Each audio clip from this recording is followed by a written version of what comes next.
Assalamualaikum warahmatullahi wabarakatuh.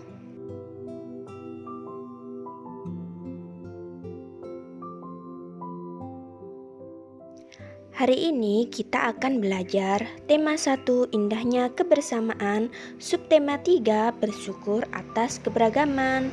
Pembelajaran 1. Nah, Indonesia memiliki keberagaman adat istiadat, makanan, permainan tradisional, lagu, tarian, serta lainnya. Kita perlu mensyukuri karena dapat menikmatinya. Makanan tradisional Indonesia membutuhkan waktu dalam mengolahnya. Nah, pembuatannya pun harus ahli membuatnya.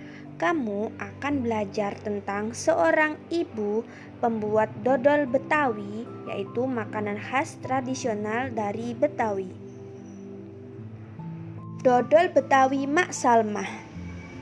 Sebentar lagi kota Jakarta akan berulang tahun. Seperti tahun-tahun sebelumnya, Mak Salmah menerima banyak pesanan.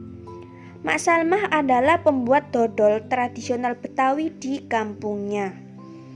Biasanya ketika menyambut ulang tahun kota Jakarta, banyak pertokohan yang mengadakan festival Betawi. Makanan Betawi menjadi jajanan di festival. Kerak telur, bir peletuk, dan dodol Betawi menjadi primadona makanan dalam menyambut Dirgahayu Jakarta. Sudah sejak seminggu yang lalu, Mak Salmah bekerja keras. Ia dan beberapa ibu-ibu tetangganya membuat adonan dodol. Ketan, gula merah, gula pasir, dan santan dicampur menjadi satu. Membuat dodol Betawi membutuhkan kerjasama. Tidak hanya perempuan, laki-laki pun terlibat dalam pembuatannya. Biasanya Mak Salmah dan ibu-ibu menyiapkan bahan, memarut kelapa, dan menumbuk beras ketan. Adonan dituang kawah, lalu diaduk hingga kental.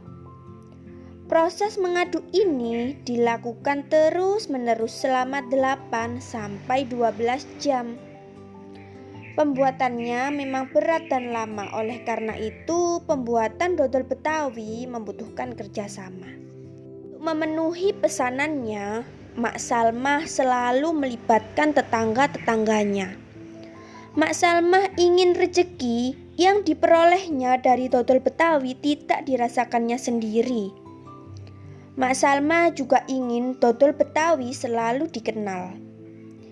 Ia ingin warga dan sekitarnya juga ikut melestarikan makanan tradisional milik kampung sendiri. Dodol Betawi Mak Salmah ikut melestarikan budaya, memupuk kerjasama, serta menjalin keakraban antar warga. Dari bacaan tersebut, coba kalian cari gagasan pokok dan gagasan pendukung dari setiap paragraf. Ustadzah sudah menjelaskan tentang gagasan pokok dan gagasan pendukung pada subtema 1. Ustadzah akan mengulanginya lagi ya, apa itu gagasan pokok. Gagasan pokok adalah ide utama yang dibahas dalam suatu bacaan, bisa berupa kalimat inti atau pokok paragraf. Sedangkan gagasan pendukung adalah uraian atau tambahan informasi untuk gagasan pokok. Kita akan mencari gagasan pokok dan gagasan pendukung pada paragraf pertama. Mari kita baca kalimat yang pertama. Sebentar lagi kota Jakarta akan berulang tahun.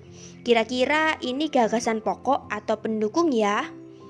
Ya, benar sekali. Itu adalah gagasan pokok. Sedangkan kalimat seperti tahun-tahun sebelumnya, Mak Salmah menerima banyak pesanan. Hingga akhir itu adalah gagasan pendukungnya.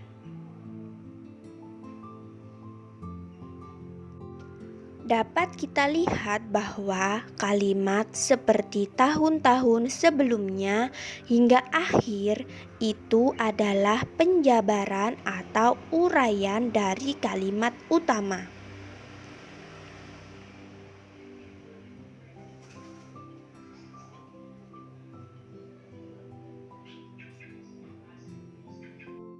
Setelah itu kita letakkan pada tabel ini apa saja gagasan pokok dan gagasan pendukungnya.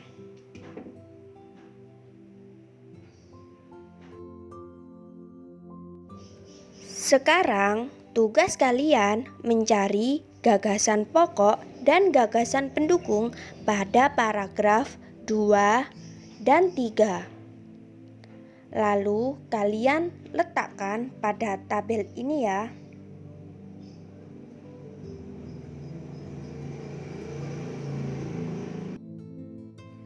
Tahukah kalian bahwa banyak sekali makanan khas daerah di negeri kita ini? Berikut adalah beberapa contoh masakan atau makanan khas daerah. Yang pertama, nasi jamblang atau sego jamblang adalah makanan khas dari Cirebon, Jawa Barat. Nama jamblang berasal dari nama daerah di sebelah barat kota Cirebon. Yang kedua, nasi pecel. Nasi pecel adalah sarapan kesukaan masyarakat Madiun, Jawa Timur. Yang ketiga, lontong sayur. Nah, lontong sayur ini sangat mudah kamu temui di Jakarta dan Jawa Barat sebagai menu sarapan favorit. Yang keempat, nasi krawu. Nasi krawu adalah makanan khas kota Gresik yang terbuat dari campuran nasi dan daging sapi dengan kadar minyak yang cukup tinggi. Yang kelima, nasi gudeg. Nasi gudeg atau dalam bahasa Jawa disebut sego gudeg adalah makanan favorit di Yogyakarta. Keberagaman Indonesia tercermin pada rumah adat. Kita harus mensyukuri keberagaman dan keindahan rumah adat tersebut. Berikut adalah rumah adat dari berbagai provinsi di Indonesia. Yang pertama, rumah gadang. Rumah gadang adalah rumah adat Sumatera Barat. Yang kedua, rumah Aceh atau rumah adat Nanggroe Aceh Darussalam, berasal dari Aceh. Yang ketiga, rumah Balai Batak Toba yang berasal dari Sumatera Utara. Yang keempat, rumah adat Tongkonan, yaitu rumah adat Provinsi Sulawesi Selatan atau suku Toraja. Yang kelima, rumah Baileo atau rumah adat dari Provinsi Maluku.